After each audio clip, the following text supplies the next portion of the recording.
Hi, welcome back to Keith and Clint's workshop. Yes, we're in the workshop.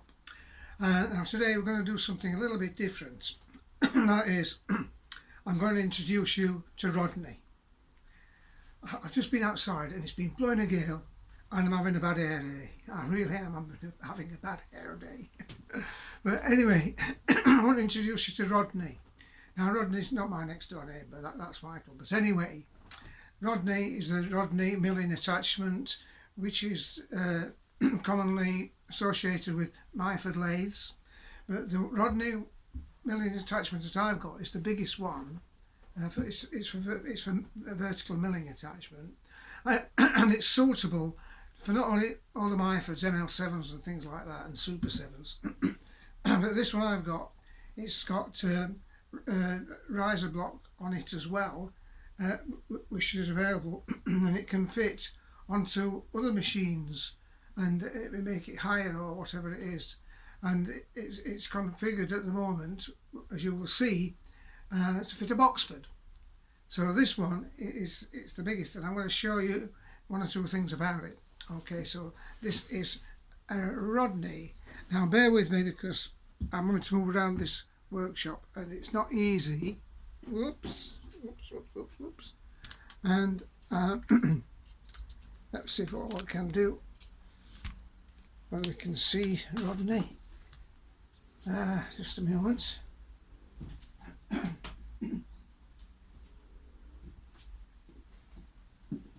Can we see Rodney? It's very difficult at the moment for me to see. Oh yes, there's Rodney. Now this is a Rodney Milling Attachment, okay, and it says here, I mean, Myford stuff was made in Nottingham, Eastern Nottingham or somewhere in the UK, but this is strange because this accessory here it says Northampton, Northamptonshire, so I can only assume that it's been made in Northampton, but it's a very heavy piece of machinery, and what I'm going to have to be doing is I'm going to have to lift this onto the lathe. So I don't want to do this at the moment, so I want to do something else, and I want to show you inside Rodney in the mechanism. So that's what I've been looking at. But first we'll have to what am I going to do? Oh yeah, I want you to look at this this particular thing here. As I say, it's very heavy, and when you're looking at on the lathe bed, it clamps on with these two things here. Now, someone's brought my attention to the fact that they found it difficult to mount these. So the thing is, that's the position that it should be on the lathe bed, but it's no use putting it on in that position. You need to swivel them to 90 degrees, okay? So then you can then swivel one round and juggle it around, and then juggle the other one round as well, so that it locks up onto these 2 points there, and that's what it's what it's going to do. So, but first I'm going to have a look at this, take something off. Oops. So, can we still see this? I don't know. Yeah. Okay. So I'm going to, and this thing is very heavy. You've got to be prepared to use this machine as an accessory. The thing weighs about 56 pounds, which is about half a hundredweight. Okay, so it's about 30 kilos or something like that. So it's very heavy. Anyway, we're going to unscrew this. Whoops. Yeah. unscrew that. Because what I did on this particular one, it had a broken drive shaft inside there, and I repaired it, and I made a new drive shaft. Just hang on a second.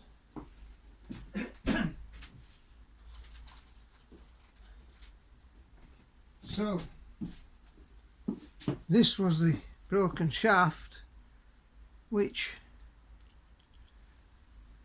is there, and you can see where it broke off there. It's sheared, so I thought I'll also make another, so I did.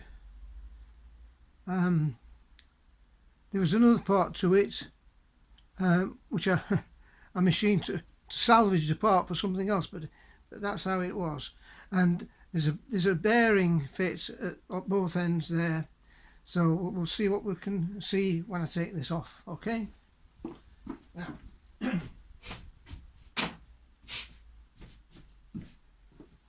first I've got to unfasten this and unfasten this. Okay.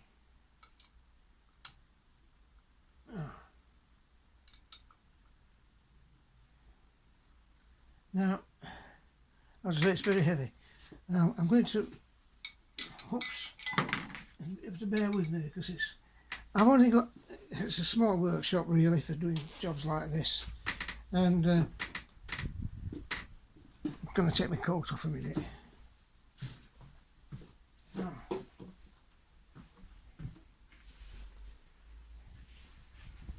okay, so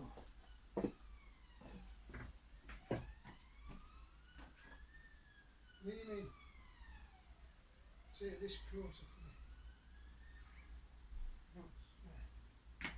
me. Yeah.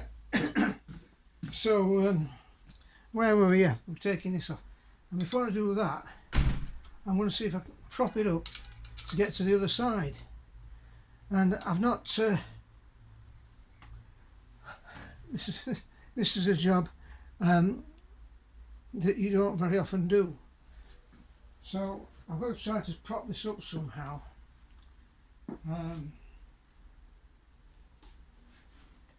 If it goes wrong and crashes to the floor, you'll know about it. Anyway, here we go. I don't know whether you can see, but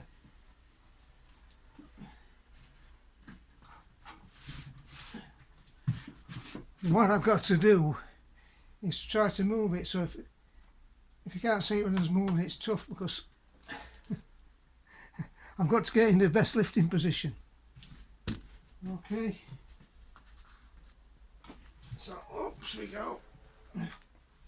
This is one hell of a chunk.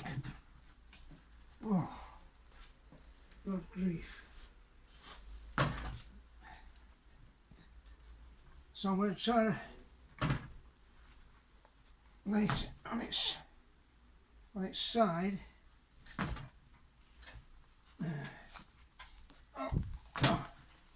This way. Okay. I'm pulling it round so. Oops.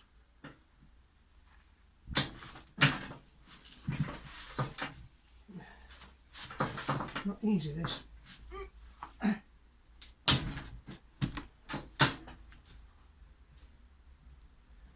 So if I can wedge it somehow to stop it falling over, I don't know if I can.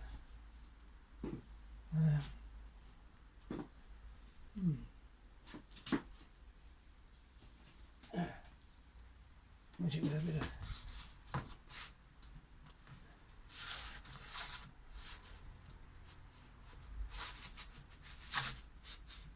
of wood or something. Yeah. Now can you see that? Okay. So I've got to try to get this other side bolts off here. And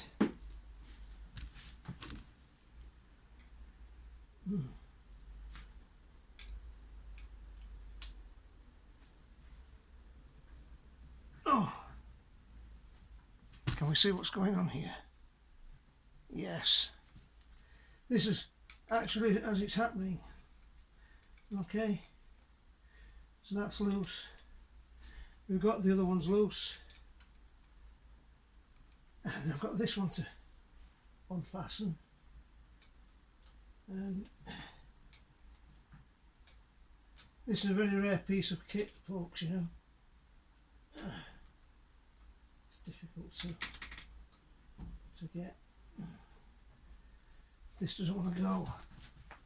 Doesn't want to go on, so a little bit of bit of persuasion here.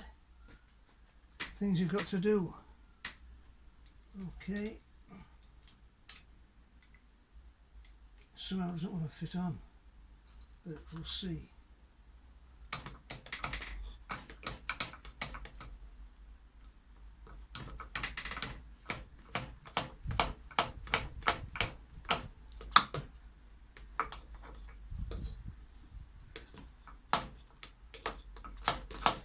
Things what you've got to do here.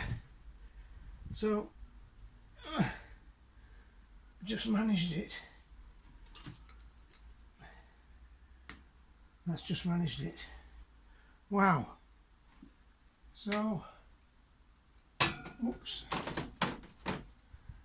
Now I've got to take these things off. So now I've got them loose. I try to slacken them off opposite diagonally to keep even pressure, and when you tighten it up just the same. So that's that. Trying to slacken this one up a bit. Whoops. Yeah, that one's. And I'll do the bottom one, this one. In fact, you can see the it's beginning to come unfastened here. I'll show you.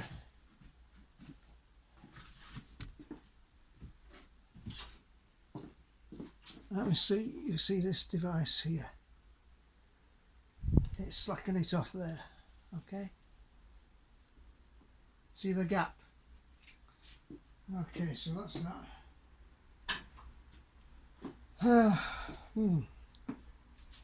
I'm going to take my watch off.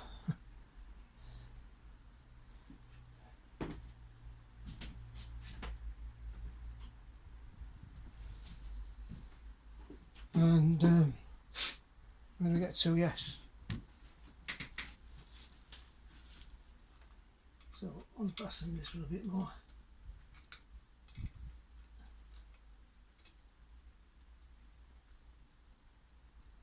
Yeah.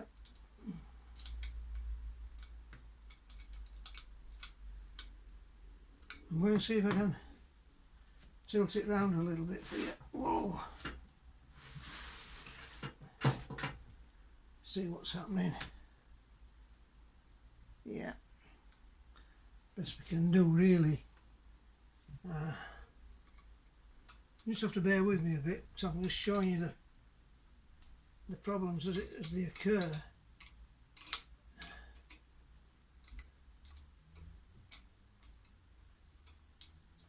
I mean, that bottom piece itself is just quite heavy. I could stop the video, but the problem is if I do that, the gremlins might not want it to start again. There. Now there may be some oil leak out of here, which I'm expecting. So now just need to pull it a bit this way. I want to carry on.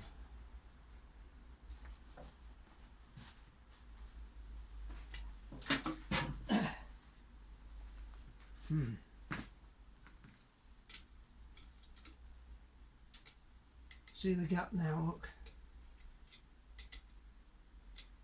It's widening there.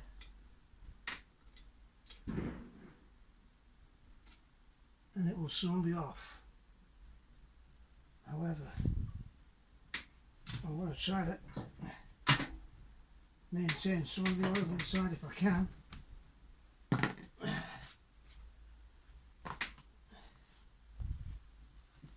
But it doesn't really matter because I can always put some more oil in. Oh.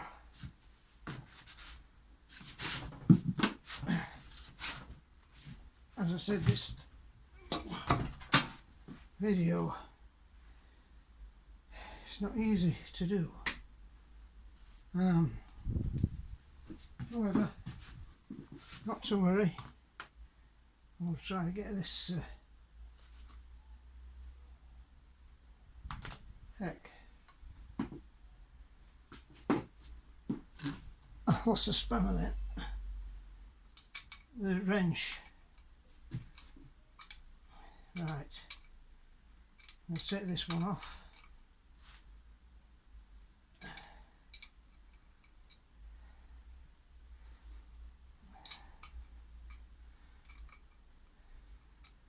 Those two, can you see those two? Those two for oil filling purposes. So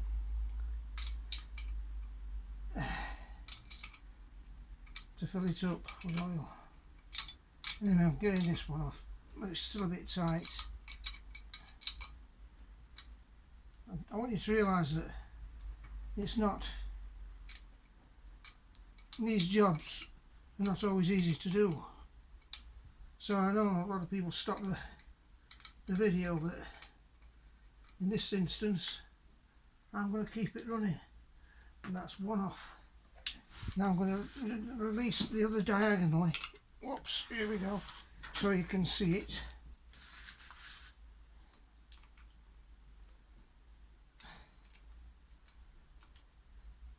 And then when I get the last one off, I'm going to have to try to catch it.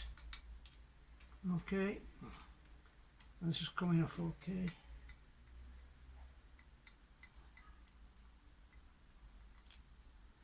I'll remove this over there as well. So, right, the third one's round the back, so I'm just balancing the machine. As I say, it weighs about half a hundredweight, so I've got to be a bit careful.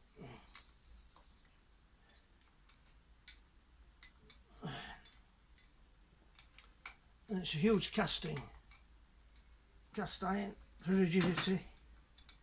Here we go, got that one off. That's 1, 2, 1, 2, 3, and the front one,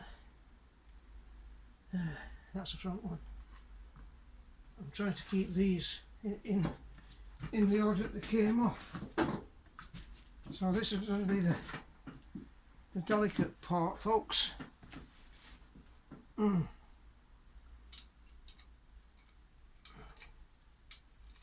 Now this might fall, so I'm going to have to be very careful. In actual fact, what I'm going to do to stop it falling, I'm going to lay it down.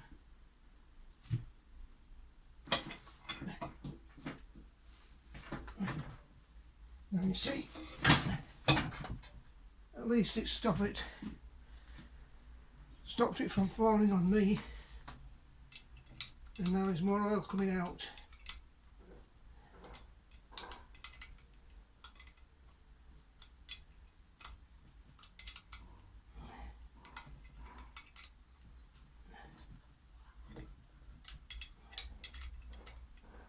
Oh. There, and that's that one. Now what we've got here is, wow,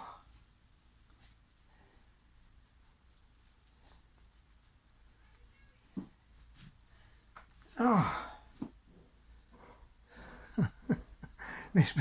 made my back ache a bit, that. So we've got 1, 2, 3, and I can't just place that last one. But here we have this part here.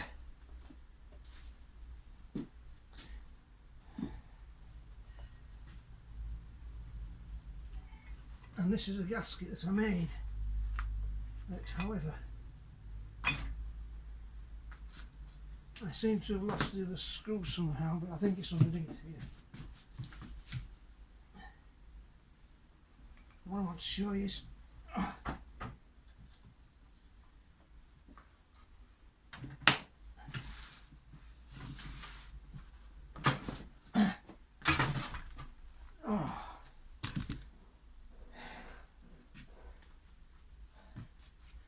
and there's the other screw. I found it there, so I'll put that there. Okay, so what we've got is, see if I can show you this. Let's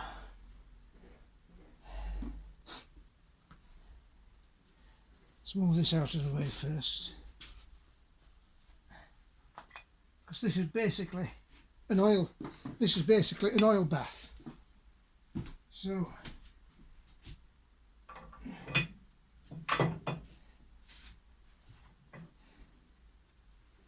I'm gonna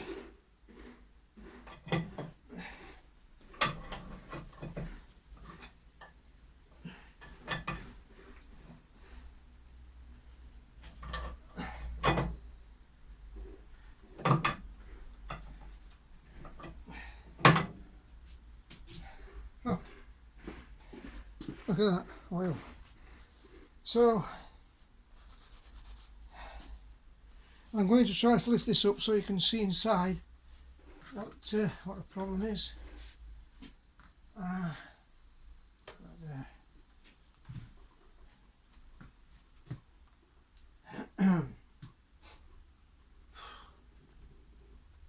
This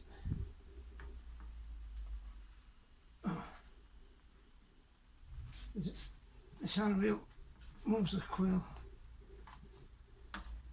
See the quill coming down now. So what I'm going to do, I'm going to move these 4 studs before we lose them. Put these somewhere safe.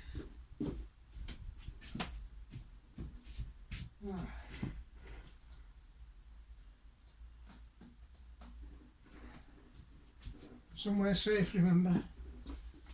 So I hope this is not too boring for you folks, but I mean, I'm telling you, this is how it happens, and I'm going to try to put this in a position where you can get a better view of the inside. I know you're wanting to see inside, but I'm going to try to fix that for you by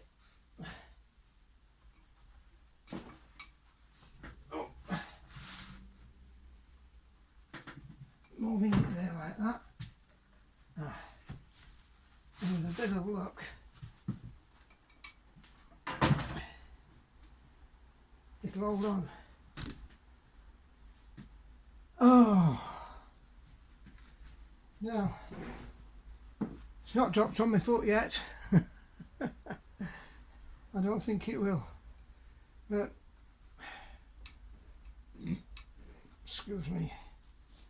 What a mess, an oily mess. Well, I'm going to try to reposition this so you can see the mechanism of it, and it's working off 2 bevel gears. What you'll see, if I can just check this out. Can we see it or can't we not see it? I think you can.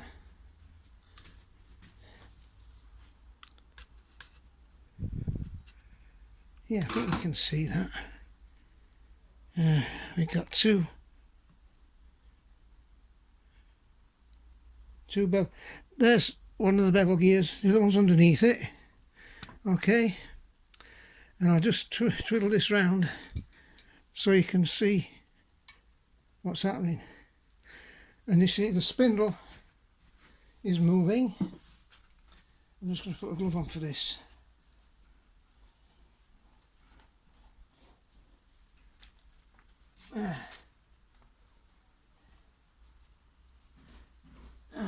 Here we go.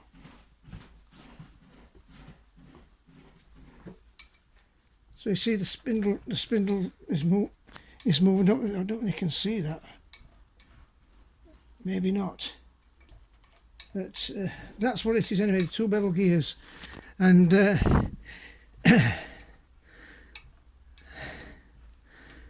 it's been repaired before as well. I bought this as part of the first Boxford lathe I had. So, and I have used it as a vertical milling attachment. So now you've seen the mechanism of it, and what happens is that those bevel gears, the lower one there, drives a shaft that goes all the way up there to a pulley. Yeah, to a pulley. Now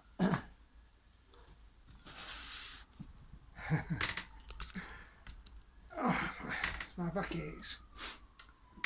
So that drives a pulley, and the driven then it's attached to the shaft that goes up there.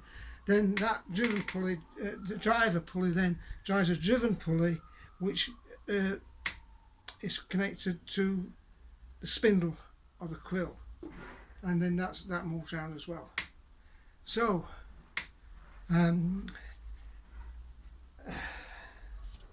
just a minute.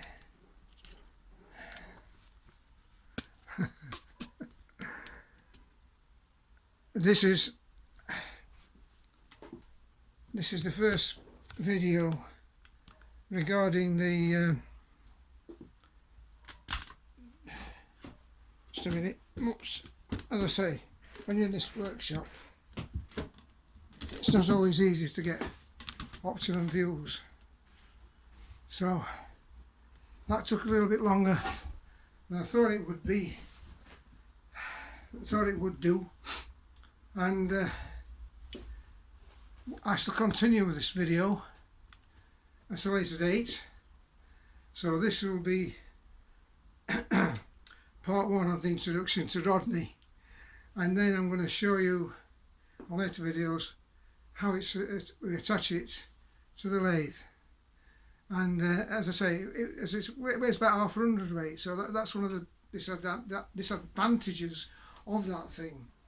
The advantage being it's so heavy, it makes it very sturdy and rigid, and so it's the bulk of the weight of it, you know, and it's a very nice attachment. Okay, we've got this Siege here. I use that these days, the Siege vertical milling machine. You can see that. And in the meantime, you might like to check this video out, and I'll see you on the next one. I want to thank you for the I've had 2 or 3 more subscribers. I think I've got the name of 2 of them, but I've not got it with me at the moment because I can't remember everything. Anyway, there you go. Check it out, and as I said, check this video out, and I'll see you the next time, and we'll do a little bit more on the Rodney Milling machine, setting it up, and there's some other things about it that I've had to make 1 or 2 modifications. Okay, so see you next time. Thanks for watching. Subscribe to my channel. I need some more subscribers, folks. I really do. Okay, thanks very much. Bye bye for now.